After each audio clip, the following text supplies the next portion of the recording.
بسم اللہ الرحمن الرحیم۔ اللہم صلی علی محمد و آل محمد۔ آج ہمارا مسئلہ نمبر 51 اور مسئلہ نمبر 52 ہے۔ ایسا پانی جس کے بارے میں یہ معلوم نہ ہو کہ مطلق ہے یا مضاف،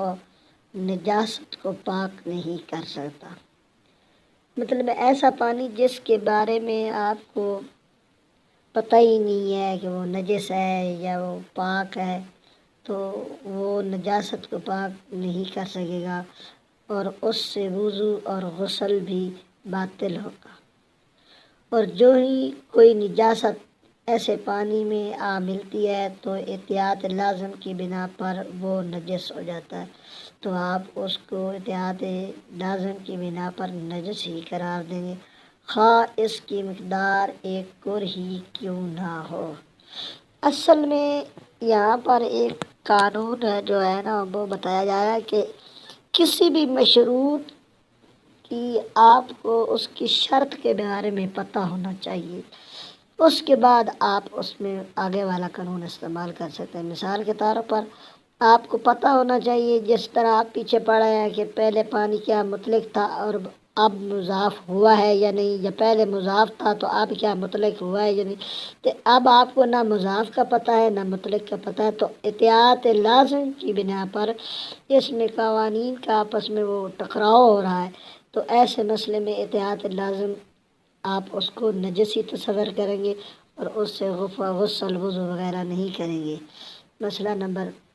52، ایسا پانی جس میں پیشاب یا خون جیسی عین نجاست پڑے، اسی طرح کا جو پانی جس کے بارے میں نہ پتہ ہے وہ مطلق ہے، نہ پتہ وہ مضاف ہے، نجاست پڑے اور اس کے رنگ بو ذائقہ تبدیل کر دے، نجس ہی ہو جاتا ہے۔ وہ جس کے رنگ بو ذائقہ تبدیل کر دے تو نجس ہوگا، خواہ وہ قر کے برابر ہو یا پانی جاری پانی ہی کیوں نہ ہو۔